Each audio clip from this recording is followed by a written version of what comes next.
Contrôle N. Bonjour à tous, bienvenue dans Conquête numérique. Nous sommes vendredi 8 avril et nous sommes au Parc Chano à Marseille, c'est-à-dire le Palais des Congrès pour les Journées nationales des missions locales. Je suis Célia et je suis reportrice pour la radio des Sorgues, qui est une radio internet d'information locale et qui a été créée par la mission locale du Luberon. Bonjour. Je suis Angélique, journaliste à ML Prod, un média audiovisuel développé par la mission locale du Pays Salonnais. Cette émission va explorer avec vous les opportunités offertes aujourd'hui par tous les outils de diffusion numérique, notamment pour les 16-25 ans. Nous parlerons aussi bien des tablettes numériques, des réseaux sociaux, de la TV, de la radio.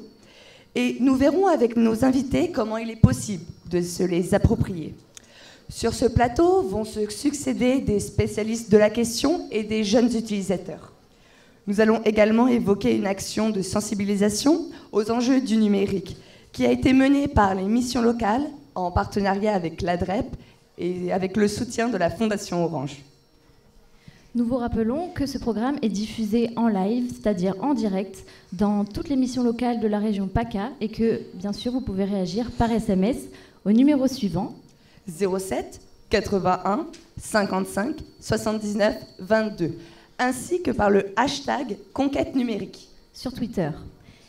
Alors, avant de passer à la conquête des réseaux, nous vous proposons de regarder un court reportage qui a été réalisé dans les rues de Salon de Provence, ainsi que sur le territoire du Pays d'Aix par les missions locales.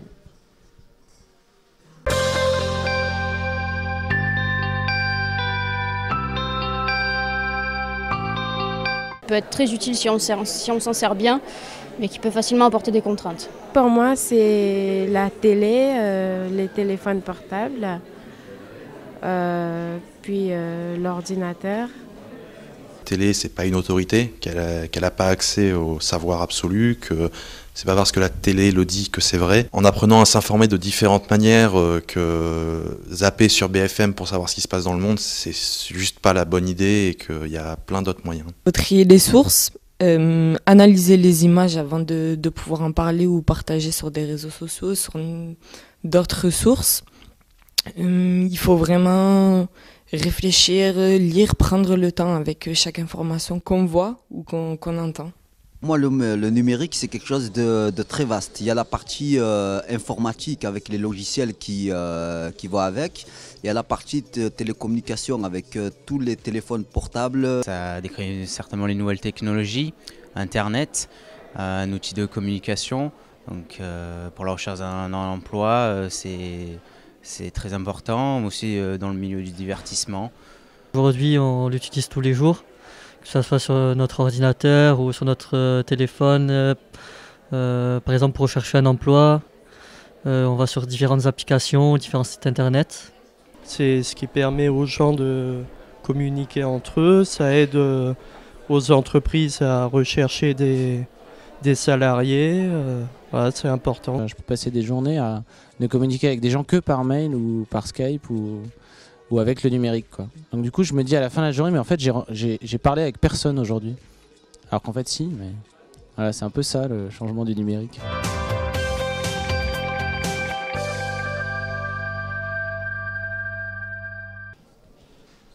À la suite de ce reportage, nous accueillons sur notre plateau Monsieur Cédric Motte, bonjour, journaliste indépendant, et Monsieur Arnaud Batarel, bonjour, chargé de développement numérique.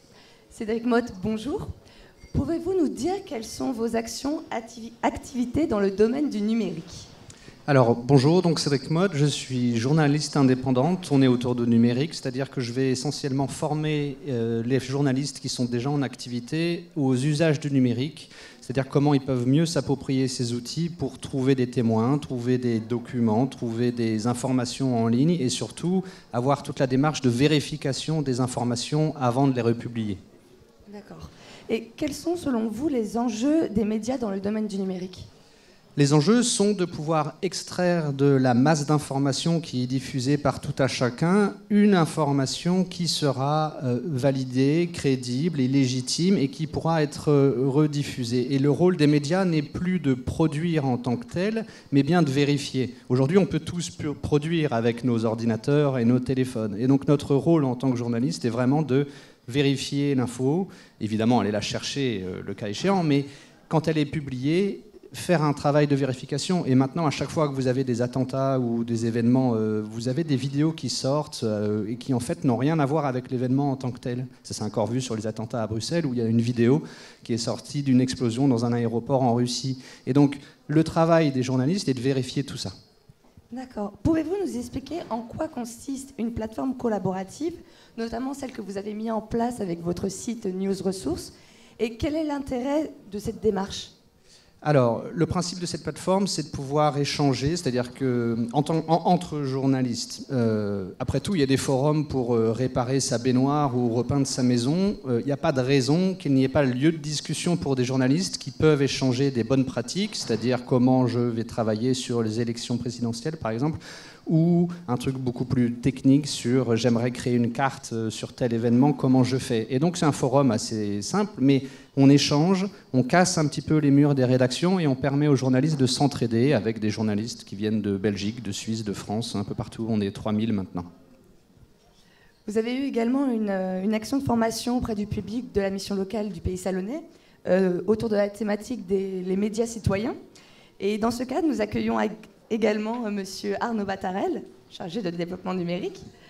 Arnaud Battarel, bonjour. Bonjour. Alors, pouvez-vous nous expliquer la notion de médiateur numérique ? Oui, alors, un médiateur numérique, donc généralement on dit c'est quelqu'un qui accompagne des publics pour les amener vers l'autonomie dans les usages numériques, dans l'usage des technologies numériques. Donc, les publics, c'est tout type de public, c'est des jeunes, des enfants scolarisés, des gens qui sont en situation d'insertion professionnelle, des adultes, des travailleurs et aussi des personnes retraitées. Il y a donc on dit amener vers l'autonomie des usages numériques, en réalité il y a trois volets là-dedans. Le premier, c'est vraiment les usages de base des technologies numériques, donc savoir utiliser un ordinateur, savoir utiliser des logiciels. Au-delà de ça, il y a développer des cultures numériques. Ce n'est pas tout de connaître techniquement des outils. Il faut aussi connaître les enjeux économiques, sociaux, citoyens, environnementaux, etc. Autour de ces technologies. Et le troisième volet, c'est d'être en capacité d'initier des projets numériques que les gens peuvent porter, et nous on est aussi là pour accompagner ces projets numériques. Voilà. Vous travaillez en collaboration avec des établissements scolaires. Pouvez-vous nous expliquer en quoi ça consiste ? Alors on a plusieurs actions. Donc, Anonymal, l'association où je travaille, on a deux pôles. On a un pôle plutôt audiovisuel et un pôle numérique.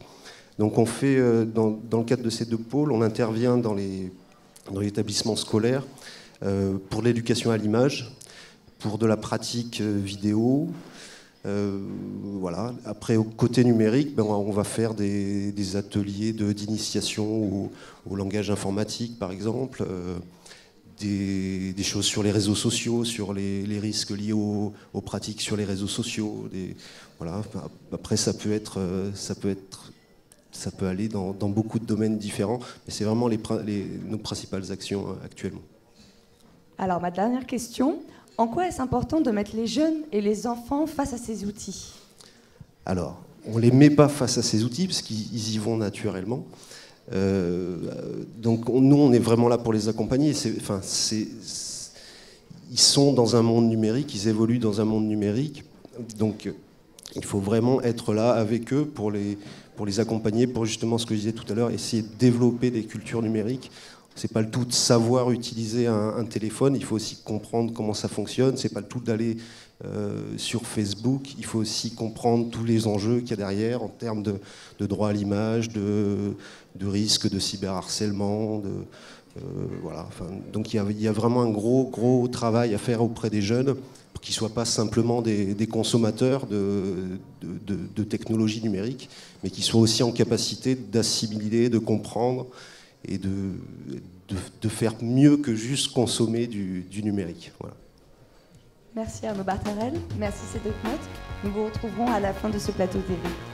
Je vous rappelle qu'il est toujours possible d'interagir avec nous par SMS au 07 81 55 79 22 et sur le hashtag Conquête numérique. Célia, je te laisse la parole. Oui, nous allons enchaîner avec nos prochains invités. Merci beaucoup. Après ce reportage sur une production par ML Prod, on va enchaîner avec une production de Radio des Sorgues. Et pour cela, nous avons nos invités, Joël Pérez, qui est responsable de secteur et directeur de l'antenne de la mission locale du Luberon et à l'Île-sur-la-Sorgue. Nous avons aussi Muriel Ferrero pour la Fondation Orange. En fait, c'est Hélène.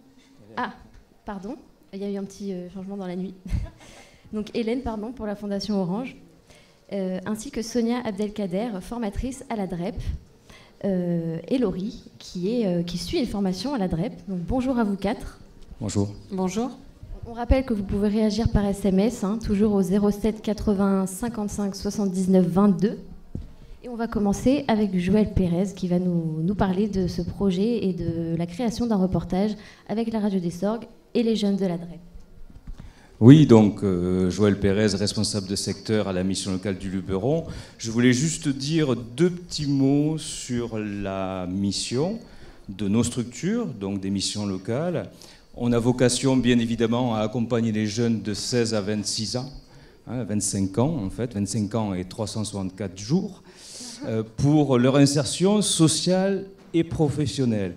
Mais quand on a dit ça, en qualité de professionnel, on a l'impression de parler avec des slogans.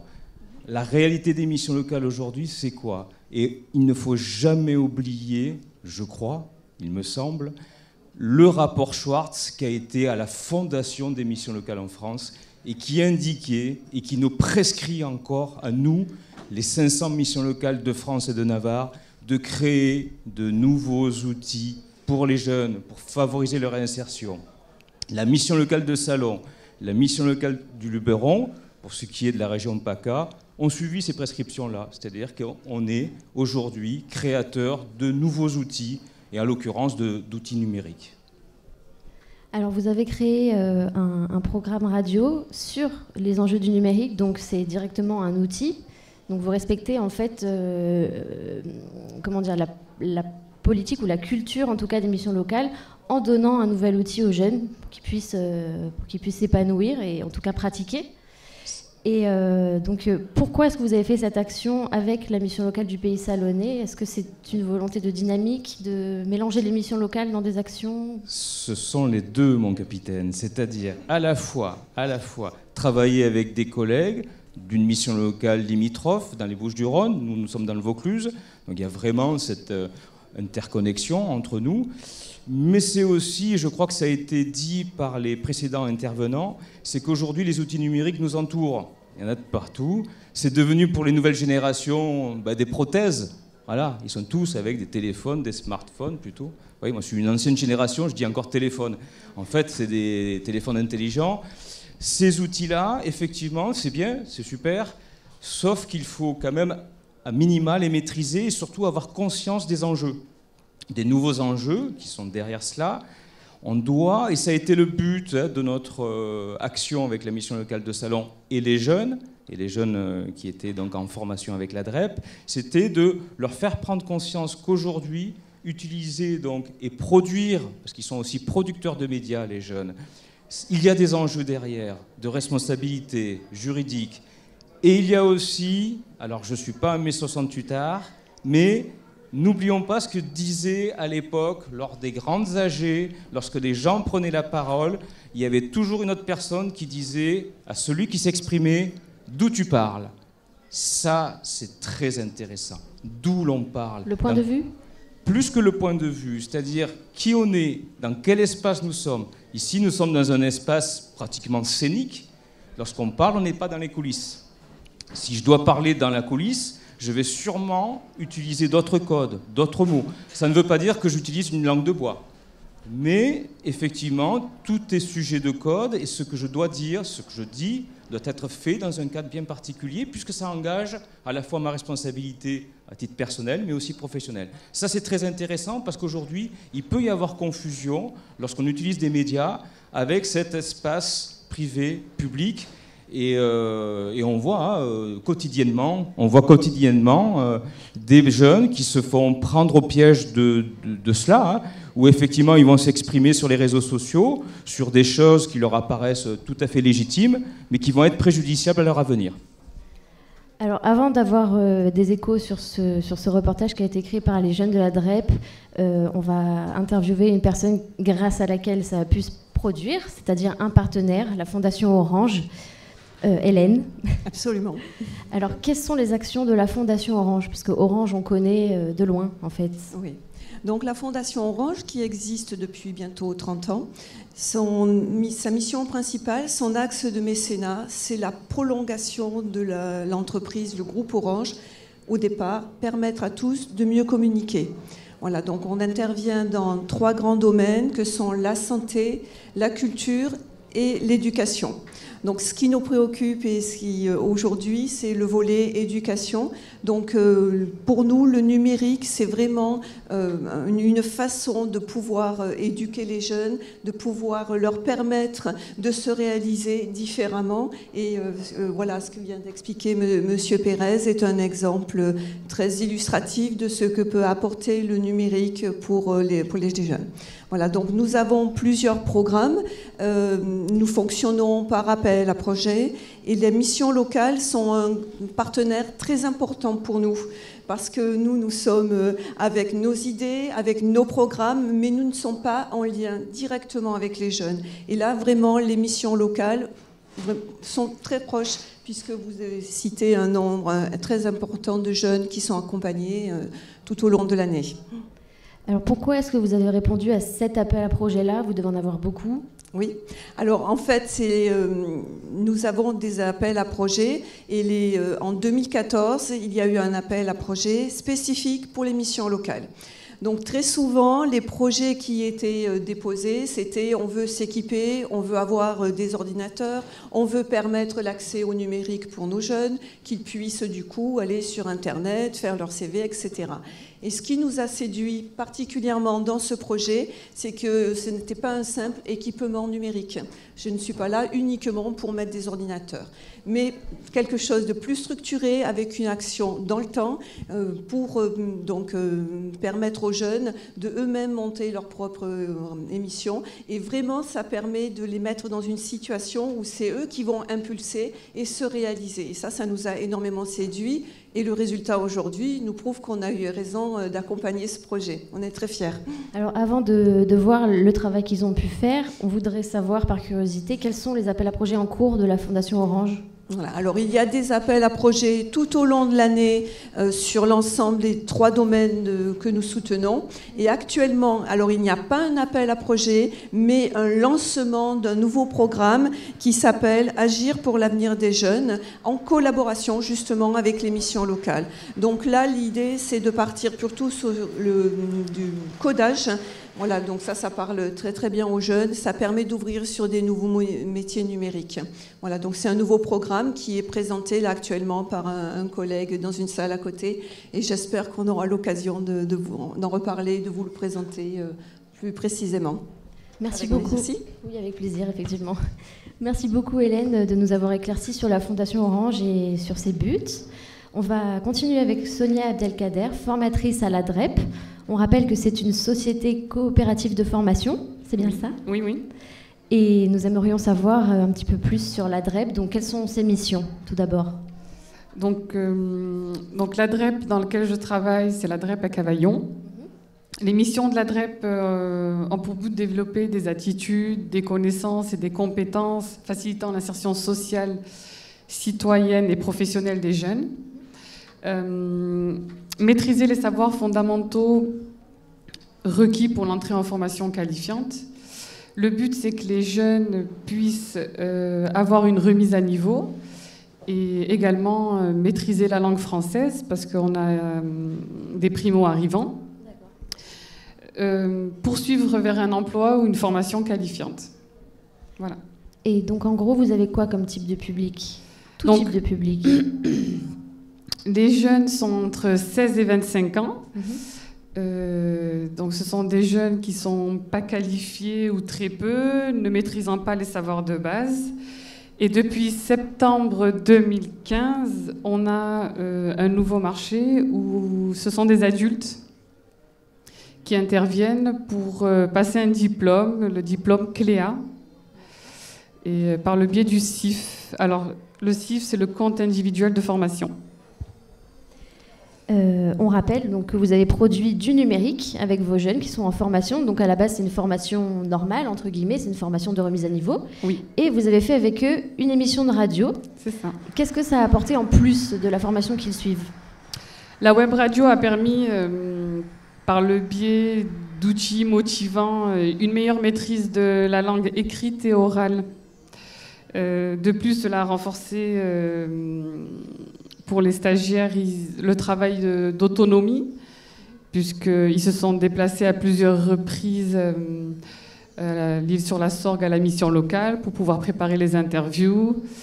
Je les ai mis moi-même au centre de formation, après des explications, bien sûr, travaillées. Donc tout le travail a été fait beaucoup en autonomie, ce qui a permis une indépendance. D'accord, oui, c'est vrai que c'est des choses qu'ils n'auraient pas été amenés à faire s'il n'y avait pas eu un reportage à créer. Exactement. Et à propos de cette action, justement, à propos du reportage, qu'est-ce que vous en pensez? Donc, l'action a permis aux stagiaires un épanouissement, tout simplement. C'est qu'ils se sont mis à fond dans ce projet, et ce qui a fait qu'on est ici aujourd'hui.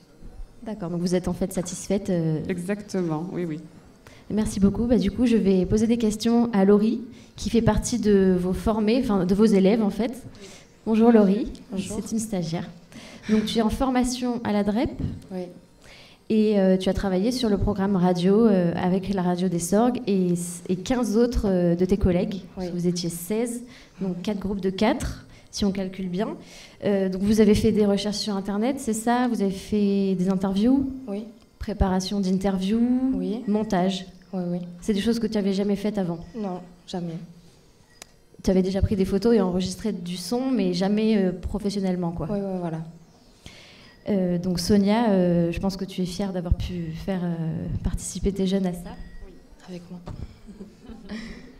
Donc vous avez réalisé cette émission à 16 et vous êtes aussi venu à la radio des Sorgues pour pouvoir faire la réalisation finale, donc à savoir tout assembler en fait pour créer une vraie émission de A à Z.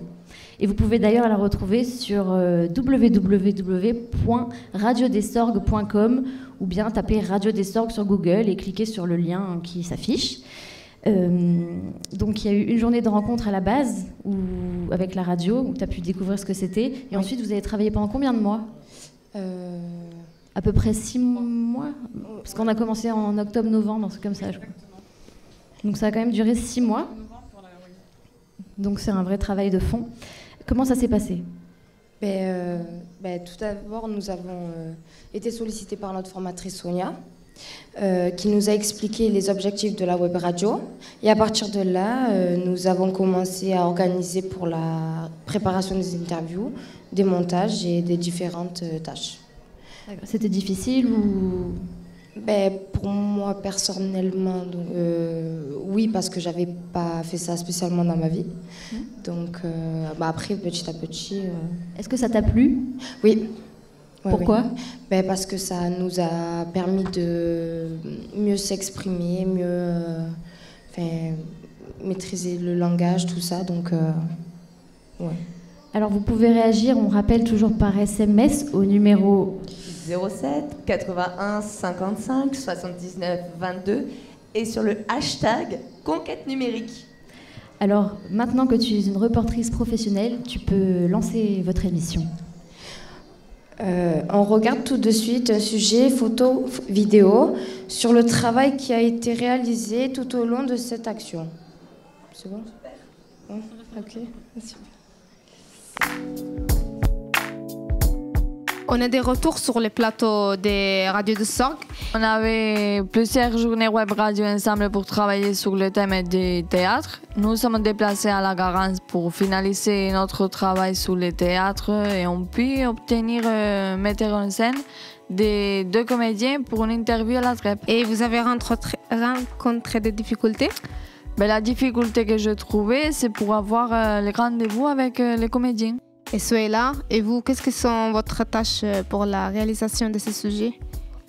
On avait la chance de travailler sur la thématique de théâtre et ensuite nous sommes déplacés pour faire des interviews avec les comédiennes et on a pris des rendez-vous avec eux à la DREP pour les interviewer. Qu'est-ce que ce travail vous a apporté? On a appris à travailler ensemble et ça m'a aidé à m'exprimer beaucoup mieux et à prendre de confiance en moi. Vous, Rosilène, quelles ont été votre tâches pour la réalisation de ce sujet? J'ai cherché des comédiens à Cavaillon pour fixer des rendez-vous avec plusieurs comédiens et j'ai créé un questionnaire pour l'interview. Quelles ont été votre difficultés à rencontrer?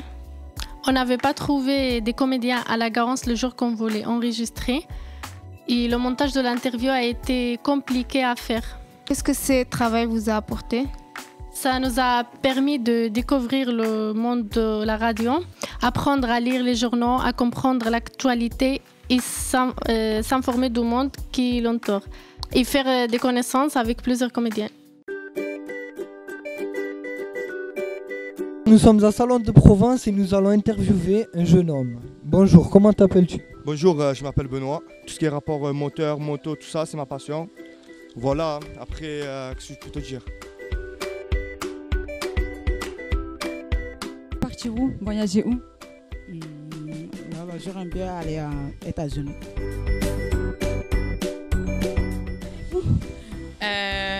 Joséphine Gomez. Quel âge avez-vous? Quel âge avez-vous? 19 ans.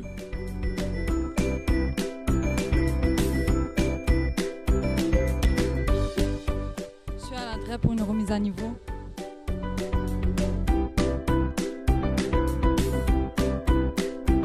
Au détour du ruelle, qui aurait pu imaginer que le destin... Plus grosse groupe, Mandy. J'ai pas compris. La plus grosse groupe.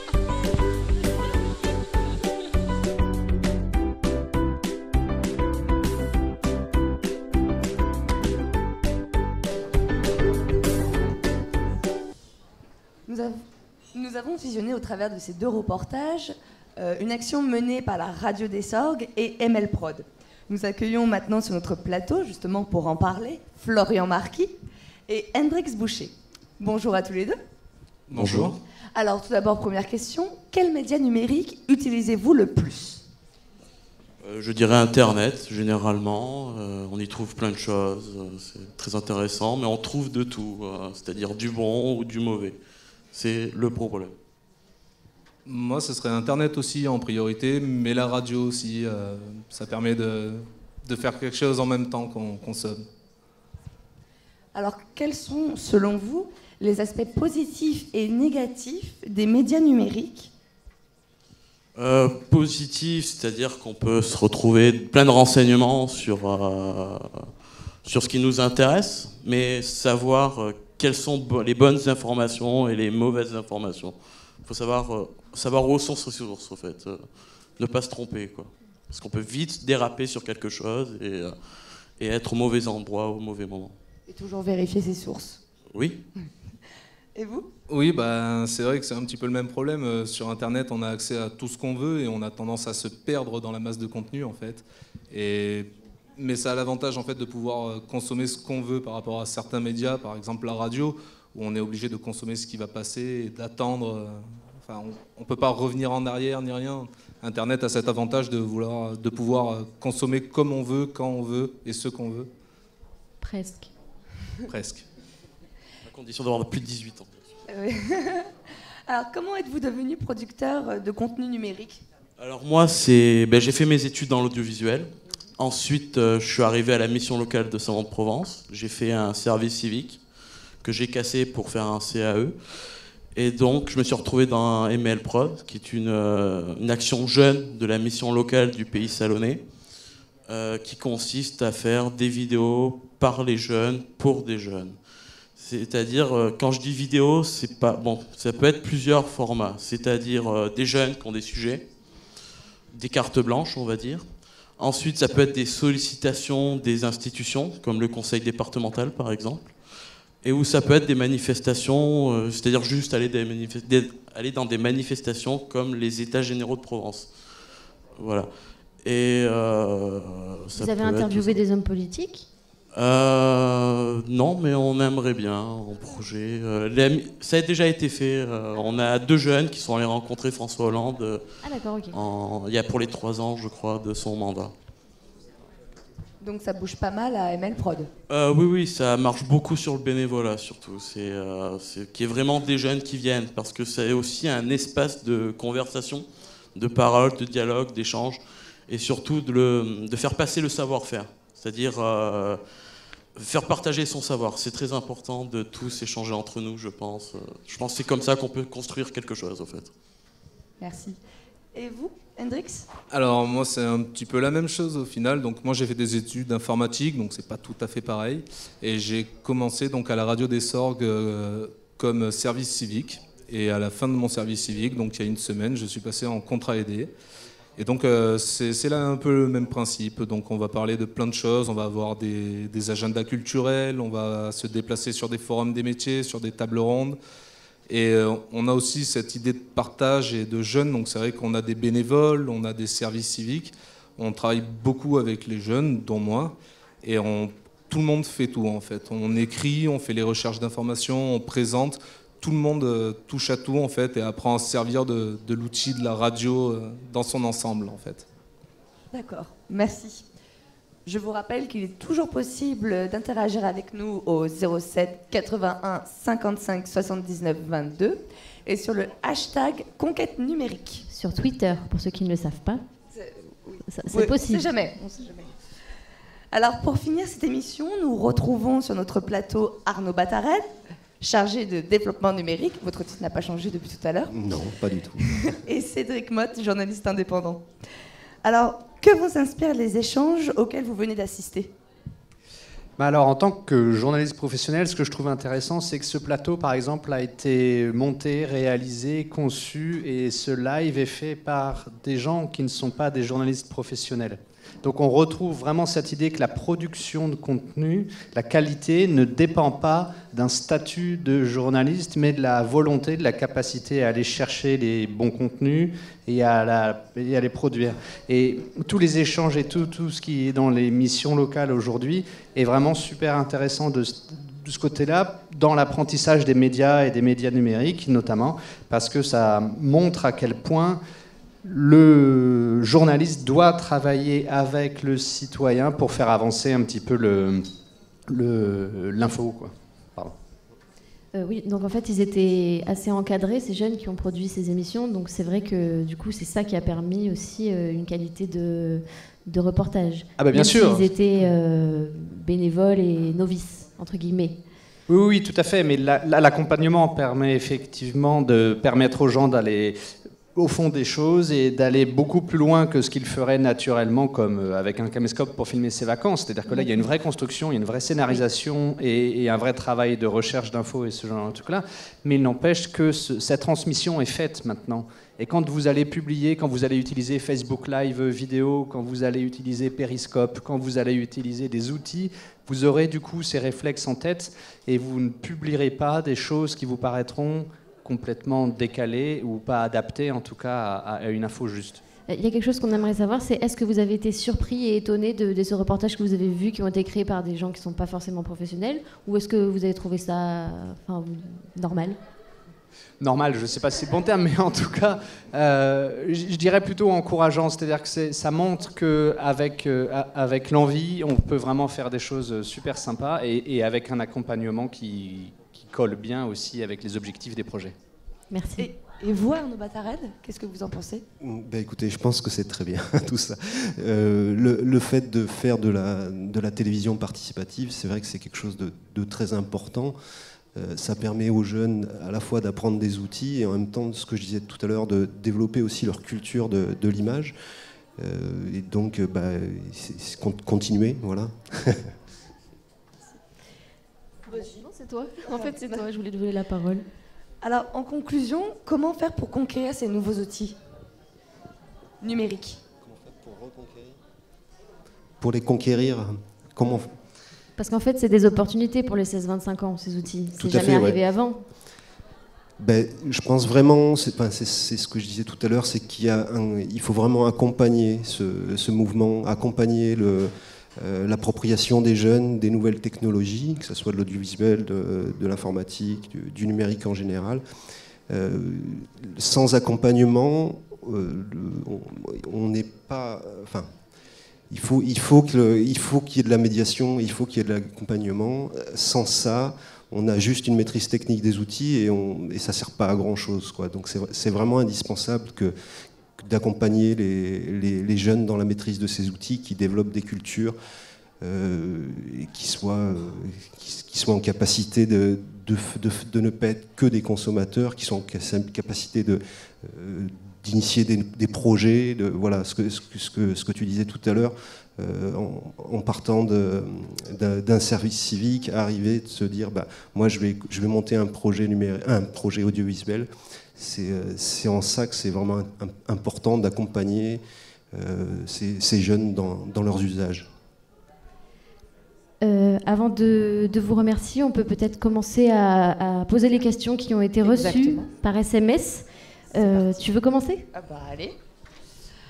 Alors, à quel âge peut-on commencer l'éducation numérique pour les jeunes? Il n'y a pas d'âge en fait, puisque pour ceux qui ont des enfants en bas âge, il suffit de vous laisser le téléphone sur la table ou la tablette pour qu'ils se l'approprient et ils vont s'en servir mieux que vous. Donc en fait, ça commence très très tôt. L'éducation aux outils numériques, c'est pas une éducation aux outils numériques, c'est une éducation tout court. Et je vais rejoindre un peu ce que dit Arnaud, c'est-à-dire que le problème, c'est pas l'outil, c'est l'usage qu'on va en faire derrière. Et tout le rôle des parents et de l'éducation et des accompagnants, c'est de donner les clés pour qu'on puisse critiquer et s'auto-critiquer avant de publier, si tant est qu'on publie. Mais à 8 ans, on n'est pas censé publier dans tous les sens. Mais il y a des comptes Instagram de jeunes demoiselles ou de jeunes garçons qui ont déjà 8, 9 ans, certains qui sont gérés par les parents. Donc c'est compliqué.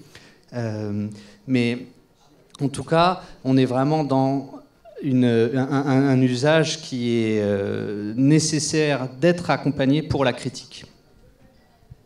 Ce serait aussi pour ça qu'il faudrait peut-être mieux former les professeurs dans les collèges et lycées pour que justement ils soient aussi formés et former leurs élèves à leur tour.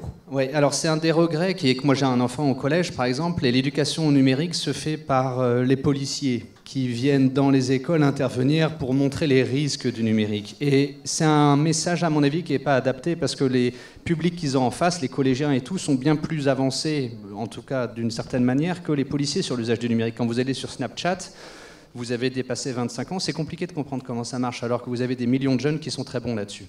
Et donc, du coup, montrer les opportunités plutôt que les dangers, je pense que c'est vraiment là la clé de l'éducation au numérique, et c'est probablement l'angle pris par Arnaud sur ce sujet-là.